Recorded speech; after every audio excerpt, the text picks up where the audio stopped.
Hello girls and boys, SY બીકોમની અંદર અકાઉન્ટન્સીના 4 પાર્ટ બને, 4 સબ્જેક્ટ્સ બને. એમાંથી સૌથી પ્રેક્ટિકલ સબ્જેક્ટ જે છે દેટ ઇઝ ઇન્કમ ટેક્સ. બહુ જ રસપ્રદ સબ્જેક્ટ, બહુ fantastic subject. As a student તમારે ભણવાની પણ મજા આવે અને એઝ અ પ્રેક્ટિકલ લાઈફમાં ઘણું બધું કામ લાગશે, મજા પડી જશે ટેક્સમાં. અને યાદ રાખજો ગર્લ્સ અને બોયઝ, જેને અકાઉન્ટન્સી અને ટેક્સ આ 2 સબ્જેક્ટ ઉપર ગ્રીપ હોય ને એ વ્યક્તિ ક્યારેય કમાવામાં પાછળ ન પડે. અને આ 2 સબ્જેક્ટ ઉપર જો ગ્રીપ હોય તો ડેફિનેટલી સીએ, સીએસ, સીએમએ બની શકે, એમાં કોઈ શંકા નથી નહીં. તો આ સબ્જેક્ટની શરૂઆત છે તો આજથી જ વ્યવસ્થિત ધ્યાન આપવાનું ચાલુ કરી દો તો ભવિષ્યમાં ક્યારેય તકલીફ નહીં પડે. Income tax. તો સૌથી પહેલા આપણે સમજવું પડે વોટ ઇઝ ટેક્સ. એકચ્યુઅલી તમારા ચેપ્ટરનું નામ અલગ છે. ચેપ્ટરનું નામ છે રેસિડેન્શિયલ સ્ટેટસ. હું શરૂઆત કરવા જઈ રહ્યો છું. ચેપ્ટર છે રેસિડેન્શિયલ સ્ટેટસ. ગુજરાતીમાં કહેવાય રહેઠાણિક દરજ્જો. પણ સબ્જેક્ટનું એક ઇન્ટ્રોડક્શન છે, એટલા માટે આગળ વધતા હોય ત્યારે આપણે સમજવું પડે કે ઇન્કમ ટેક્સ જે સબ્જેક્ટનું નામ છે એ તો સમજીએ. તો વોટ ઇઝ ટેક્સ? તો tax means something to be charged and something to be charged on your income. Something to be charged on your income is known as income tax. અને આપણે બધાએ ટેક્સ ભરવો પડે. કેમ તો કે આપણી કન્ટ્રી બી ઘણા બધા ખર્ચા કરતી હોય છે. અત્યારે જ COVID-19 ગવર્મેન્ટને બહુ બધો એક્સપેન્સ થાય છે. ડિફેન્સ ઘણો બધો એક્સપેન્સ થાય છે. ચાઇના અને પાકિસ્તાન આપણા બહુ સારા પડોશી છે, કશું ઠેકાણું નહીં. તો ડિફેન્સ આપણે મજબૂત રાખવું પડે, એક્સપેન્સ થાય. ઇન્ડિયાની અંદર રોડ બાંધવા, ઇન્ફ્રાસ્ટ્રક્ચર ઊભું કરવું, ફ્લાયઓવર રેડી કરવા, મકાનની સુવિધાઓ પૂરી પાડવી, મેડિકલની સુવિધાઓ પૂરી પાડવી, એજ્યુકેશનની સુવિધાઓ પૂરી પાડવી, આ બધું મફતમાં નથી થતું. ગવર્મેન્ટને પણ પૈસા જોઈએ. તો ગવર્મેન્ટ પૈસા કમાય ક્યાંથી? Out of tax. So tax means something to be charge, and when something to be charge on your income is known as income tax. No doubt આના વિશે ડિટેલમાં ચર્ચા પછી ક્યારેક કરીશું, પણ ટેક્સ તો લેવો પડે અને આપણે ચૂકવવો પડે.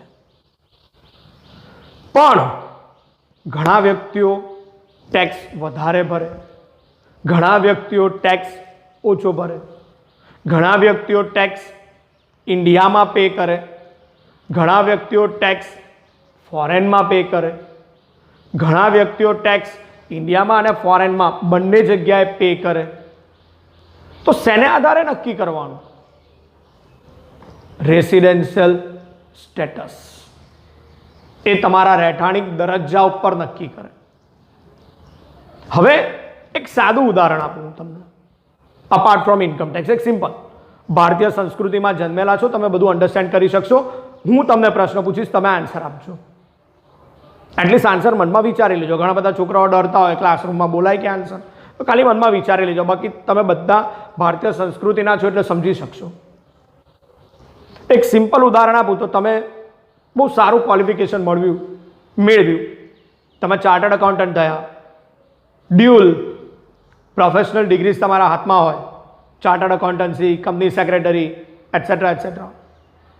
અને જ્યારે આવી પ્રોફેશનલ કોર્સિસનું એક સન્માનજનક પ્રમાણપત્ર તમારા હાથમાં હોય તો તમે ઘણું સારું કમાઓ પણ છો. પણ તમે જન્મ્યા હતા વડોદરામાં, તમે ભણ્યા વડોદરામાં, પણ તમને જોબ લાગી મુંબઈમાં અથવા ચેન્નાઈમાં અથવા મે બી કોલકાતામાં, અને તમે આઉટસાઇડ ગુજરાત ગયા જોબ કરવા. હવે ત્યાં તમને રહેવાની સગવડ શું?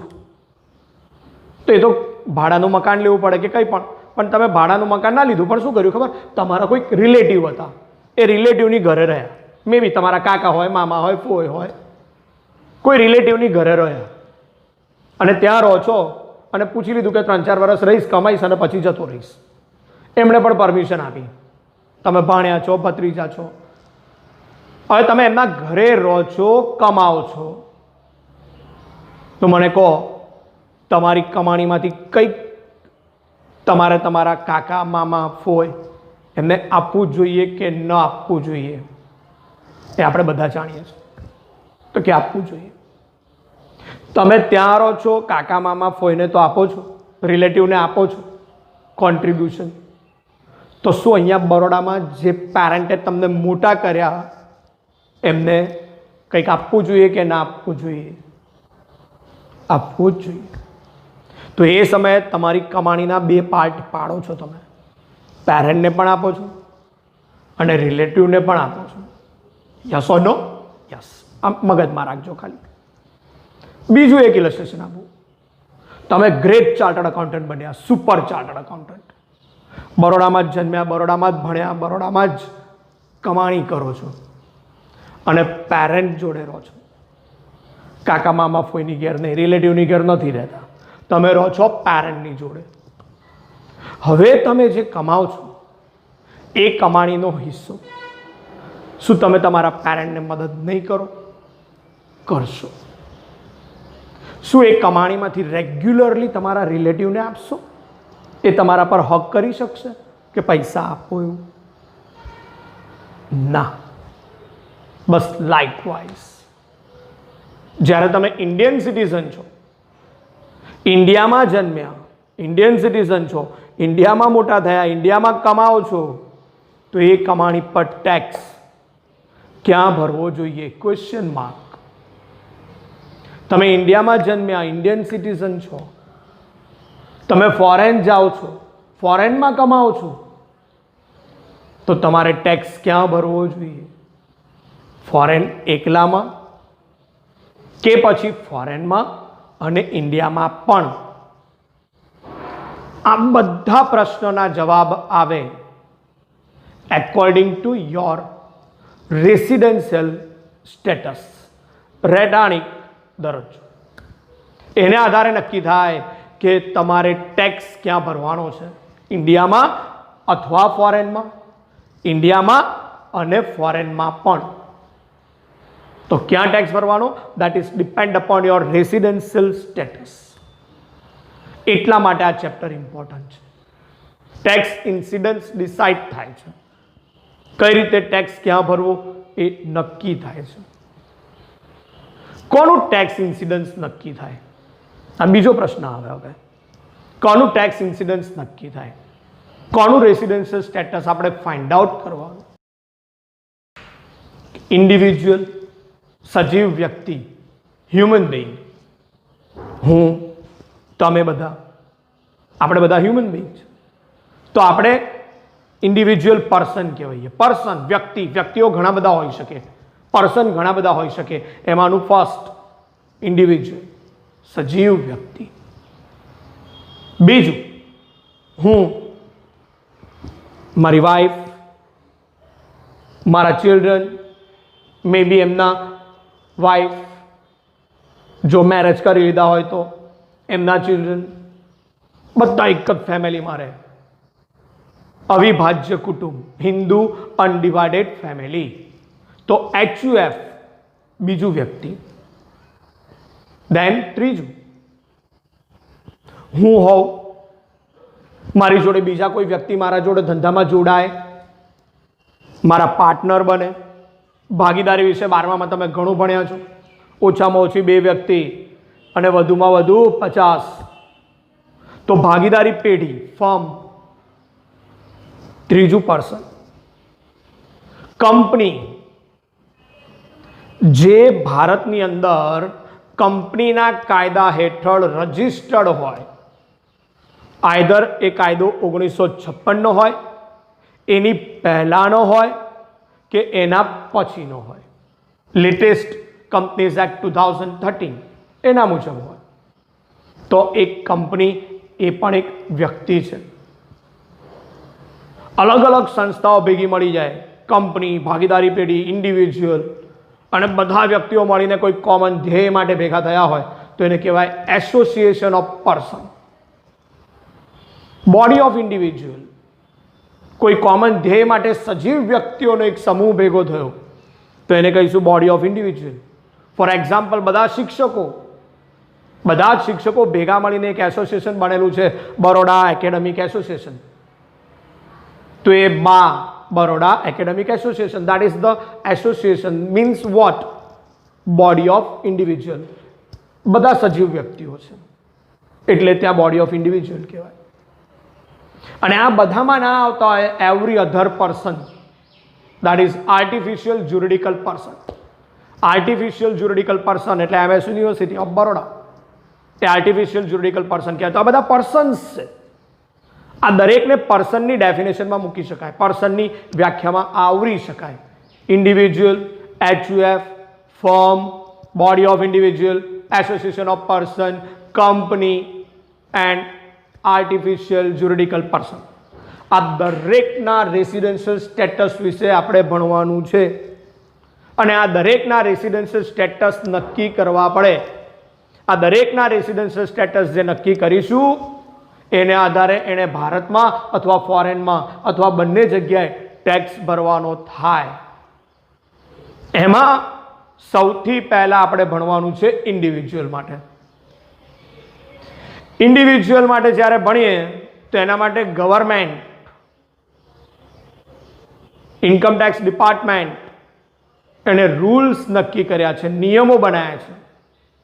તો એ rule residential status find out કરવાના જે છે એને કહેવાય સેક્શન 6 સબસેક્શન 1.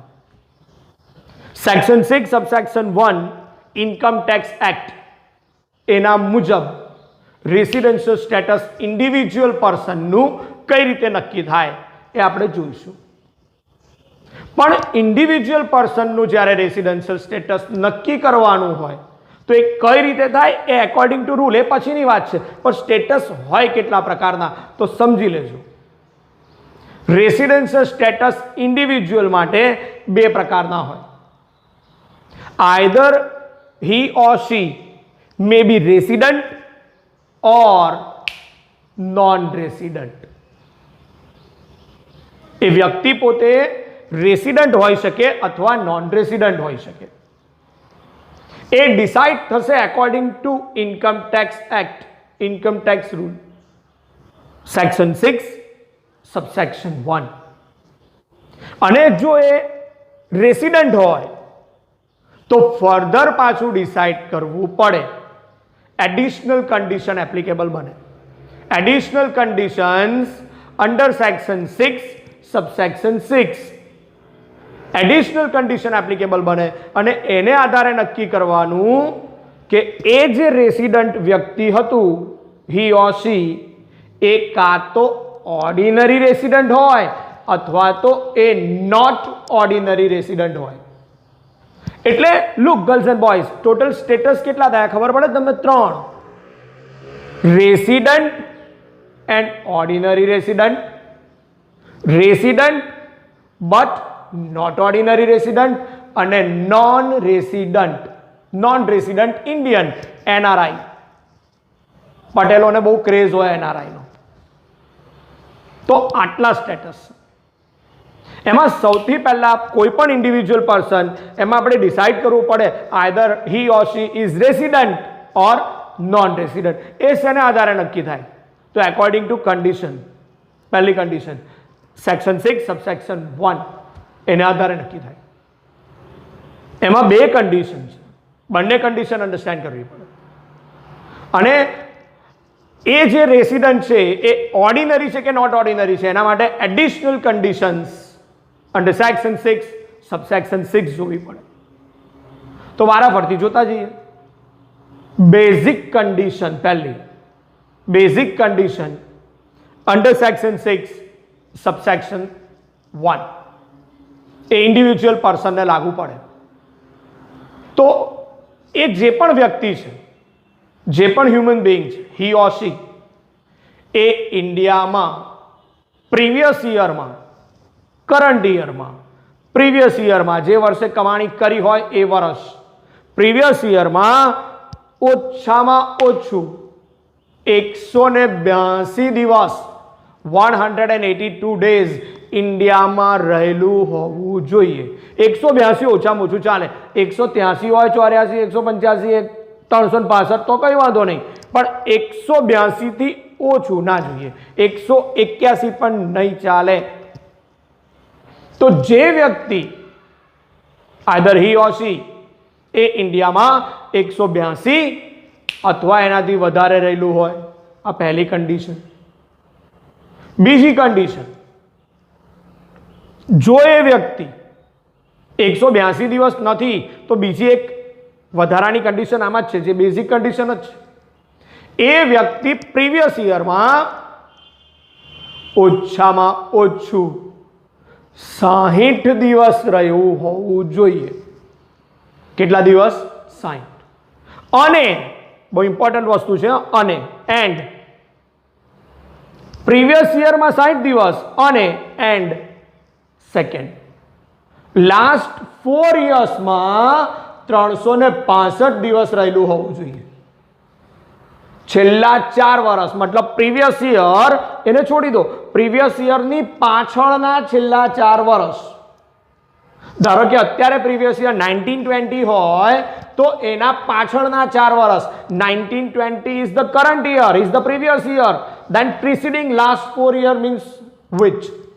1920 એની પાછળના 1819, 1718, 1617, 1516 આ છેલ્લા 4 વર્ષ, એમાં 365 દિવસ ઇન્ડિયામાં રહેલા હોવા જોઈએ. So there are two basic conditions. First, he or she must reside in India for at least 182 days. Or अथवा second basic condition, he or she must be in India for at least 60 days in a previous year, and he or she must present in India for 365 days in last 4 years preceding previous year. તો basic condition બે થઈ, પહેલી અને બીજી. આમાંથી કોઈ પણ condition જો તમને લાગુ પડી જાય, આઈધર 182 વાળી અથવા તો 60 દિવસ અને 365 વાળી, આ બે બેઝિક કન્ડિશનમાંથી કોઈ પણ કન્ડિશન તમને એપ્લિકેબલ થઈ જાય તો તમે રેસિડન્ટ છો. પણ બે બેઝિક કન્ડિશનમાંથી કોઈ પણ કન્ડિશન, પણ ત્યાં કોઈક અપવાદ પણ છે, એક્સેપ્શનલ કેસ. બધાને બેમાંથી કોઈ એક કન્ડિશન લાગુ પડવી જોઈએ, પણ અમુક વ્યક્તિ એવા છે જેને બેમાંથી એક નહીં, ખાલી એક જ કન્ડિશન લાગુ પડે તો જ એ રેસિડન્ટ કહેવાય. બીજી કન્ડિશન 60 દિવસવાળી અને 365 વાળી એમને એપ્લિકેબલ નથી. તો કોને એપ્લિકેબલ નથી? એક, જે ઇન્ડિયન સિટીઝન હોય, બરાબર સમજો, ઇન્ડિયન સિટીઝન જે ઇન્ડિયા લેફ્ટ કરતો હોય, લેફ્ટ ઇન્ડિયા છોડી જતું હોય, ફોરેનમાં જતું હોય ડ્યુરિંગ કરંટ યર, ચાલુ વર્ષે, અને એનો પર્પઝ હોય એમ્પ્લોયમેન્ટ માટે જતું હોય, તો કોઈ પણ વ્યક્તિ, any Indian citizen who left India for the first time for employment purpose, or maybe he is a crew member of any ship. જો એક ક્રૂ મેમ્બર હોય કોઈ પણ શિપના, શિપ હવાઈ જહાજ અથવા દરિયાઈ જહાજ, કોઈ પણ શિપ, એનો ક્રૂ મેમ્બર એટલે કે ખલાસી હોય, તો પણ એને આ બેમાંથી કોઈ પણ કન્ડિશન ચાલશે એવું નહીં. એને ખાલી પહેલી કન્ડિશન જ જોઈએ, 182. એટલે આ લોકો માટે કેવું ખબર, 182 દિવસ છે તો કે હા રેસિડન્ટ, 182 દિવસ નથી ના નોન રેસિડન્ટ. 60 દિવસ વાળી અને 365 વાળી એપ્લિકેબલ કરવાની જ નહીં. જ્યારે બીજો એક્સેપ્શનલ કેસ, કોઈ પણ ઇન્ડિયન સિટીઝન અથવા a person of Indian origin any Indian citizen, કોઈ પણ ઇન્ડિયાનો સિટીઝન હોય અથવા person of Indian origin. Person of Indian origin પાછું મારે અહીંયા એ પણ સમજાવવું પડે કોને પર્સન ઓફ ઇન્ડિયન ઓરિજિન કહેવાય. જે મૂળભૂત ભારતીય હોય. કોને મૂળભૂત ભારતીય કહીશું? માની લો કોઈ ફોરેનમાં રહે છે, એ ફોરેન સિટીઝન જ છે, પણ એના પપ્પા અથવા મમ્મી, એના દાદા અથવા દાદી અથવા નાના અથવા નાની એ ભારતમાં જન્મેલા હોય. અનડિવાઇડેડ ઇન્ડિયામાં. હા, અનડિવાઇડેડ ઇન્ડિયામાં એટલે પહેલા આઝાદી પહેલા તો શું, પાકિસ્તાન એ બી ભારત હતું, બાંગ્લાદેશ એ પણ ભારત જ હતું. તો અનડિવાઇડેડ ઇન્ડિયામાં જો જન્મેલા હોય તો એ ફોરેનમાં રહેતો વ્યક્તિ પણ ઇન્ડિયન ઓરિજિનનો કહેવાશે. આઈ repeat again, the person of Indian origin means what? એના પપ્પા મમ્મી, દાદા દાદી અથવા નાના નાની કોઈ પણ અવિભાજ્ય ભારતમાં જન્મેલા હોય તો એ વ્યક્તિને પર્સન ઓફ ઇન્ડિયન ઓરિજિન કહી શકાય. અને જ્યારે પર્સન ઓફ ઇન્ડિયન ઓરિજિન અથવા ઇન્ડિયન સિટીઝન જે રહેતા હોય abroad but come to visit India, ઇન્ડિયામાં વિઝિટ માટે આવે, ફરવા આવે, મેરેજ કરવા આવે, કોઈને કોઈ પર્પઝથી ઇન્ડિયા આવે, ફરવા, વિઝિટ કરવા, ટૂર માટે, અને પછી જતો રહે, તો પણ એને ખાલી પહેલી જ કન્ડિશન લાગુ પડે 182. એટલે જો એ વ્યક્તિ 182 અથવા એનાથી વધારે દિવસ રહેલો હોય તો જ રેસિડન્ટ ગણવાનો, પણ 181 હોય તો નહીં. તો આ લોકો એક્સેપ્શનલ કેસમાં આવે. So there are basic 2 condition. Basic condition જ 2 છે, 182 વાળી અથવા 60 દિવસ અને 365. હું ક્યાં અથવા કહું છું ને ક્યાં અને કહું છું એ ધ્યાન રાખજો. તો આ વસ્તુઓ ધ્યાનમાં રાખવાની. પણ આ બધી કન્ડિશનને જો હું બહુ સિમ્પ્લિફાઈડ કરી આપું તો બેઝિક કન્ડિશન અને સેક્શન 6 સબસેક્શન 1 કોઈ પણ વ્યક્તિને આપણે 3 કેટેગરીમાં ફાળવીશું. કેટલી કેટેગરીમાં? 3. એમાં પહેલી કેટેગરી યાદ રાખજો, સિમ્પ્લિફાઈડ કરીએ છીએ રૂલને. પહેલી category, any Indian citizen. Indian citizen left India for the first time, India છોડીને જાય છે પહેલી વાર, ડ્યુરિંગ પ્રીવિયસ યર, ચાલુ વર્ષે, ફોર એમ્પ્લોયમેન્ટ પર્પસ, તો એને પહેલી કેટેગરીમાં સમાવાય. અથવા any crew member of any ship, તો પણ એને પહેલી કેટેગરીમાં સમાવાય.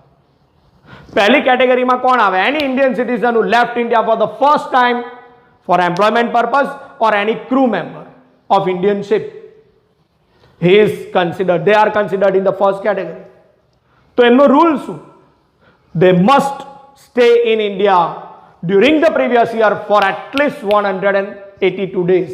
એ લોકો ઇન્ડિયામાં ચાલુ વર્ષે 182 દિવસ ઓછામાં ઓછા રહેલા હોવા જોઈએ. ઓછામાં ઓછા 182, એટલે વધારે રહી શકે તો એ વ્યક્તિ રેસિડન્ટ કહેવાય. અને જો આ કન્ડિશન ફૂલફિલ ના થાય તો એ નોન રેસિડન્ટ. તો આ કેટેગરી નંબર 1, જેમાં આપણે કોને સમાયા? Indian citizen who left India for the first time for employment purpose or member, any crew member. Category 1 over. Category 2, any Indian citizen or a person of Indian origin who stay abroad but come to visit India, then they must stay in India during the previous year for at least 182 days. Then they are considered to be resident. If conditions are not fulfilled, condition is not fulfilled, then they are considered to be non-resident. Category 3, the person, any individual who are not falling within the category first or second are involved, considered in a third category. Means any businessman, any sports person, any foreigner are considered in the third category. અને third કેટેગરીમાં શું બને? તો કે basic condition 182 વાળી તો લાગુ પડે કે કોઈ પણ બિઝનેસમેન હોય, ફોરેનર હોય, એ ઇન્ડિયામાં છે તો કરંટ યરમાં પ્રીવિયસ યરમાં 182 દિવસ રહેલા હોય તો એ રેસિડન્ટ જ છે, પણ એમના માટે થોડી જાળ વધારે ખતરનાક બને છે, નિયમ થોડા સ્ટ્રિક્ટ બને. જો તમે 182 દિવસ નથી તો એવું નહીં કે તમે એનઆરઆઈ થઈ જશો. તમારા માટે બેઝિક કન્ડિશન બીજી લાગુ પડશે, બેઝિક કન્ડિશન જ પણ બીજી ઓર કરીને. 182 નથી કઈ વાંધો નહીં, ઓર બીજી condition, they must present in India for at least 60 days during the previous year, and they must present in India for at least 365 days in last 4 years preceding previous year. એટલે પ્રીવિયસ યરને છોડીને પાછળના 4 વર્ષમાં એ વ્યક્તિ 365 આ બંને જોઈએ. Current year, previous યરમાં 60 દિવસ અને છેલ્લા 4 વર્ષમાં 365. તો ગાળીઓ વધારે મજબૂત બની ગયો, ખતરનાક બની ગયો, ભારત સરકારની જાળ આવી ગઈ. 182 નહીં કઈ વાંધો નહીં, 60 છે 365 છે તો તું રેસિડન્ટ છે ભાઈ, ટેક્સ ભર. ભારત સરકારને શેમાં રસ હોય? ટેક્સ વધારે આવે. તો ટેક્સ ક્યારે વધારે આવે? જ્યારે કોઈ વ્યક્તિ રેસિડન્ટ બને. એનઆરઆઈ એ સૌથી ઓછો ટેક્સ ભરે, એનઆરઆઈ વ્યક્તિ સૌથી ઓછો ટેક્સ ભરે. તો ભારત સરકારને શેમાં રસ હોય? જે વ્યક્તિ રેસિડન્ટ થાય એમાં વધારે. તો આ વસ્તુ ધ્યાનમાં રાખવાની. સો આ બધી કન્ડિશન્સ જેને બેઝિક કન્ડિશન કહી શકાય, જેને આપણે 3 કેટેગરીમાં ફાળવી. First category, any Indian citizen who left India for the first time for employment purpose or any crew member of Indian ship, then they must stay in India during the previous year for at least 182 days.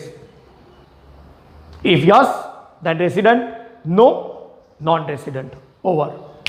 Any Indian citizen, second category, any Indian citizen or a person of Indian origin who are staying abroad but come to visit India during the previous year, then he or she must stay in India for at least 182 days. Yes, resident. No, non-resident.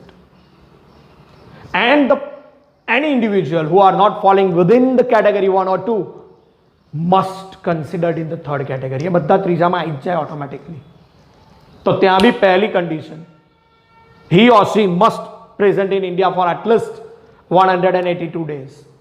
If yes, then resident. If no, then second basic condition, at least 60 days during previous year and 365 days during last 4 years preceding previous year. બેમાંથી કોઈ પણ basic એક condition fulfil થઈ, then he or she considered to be resident.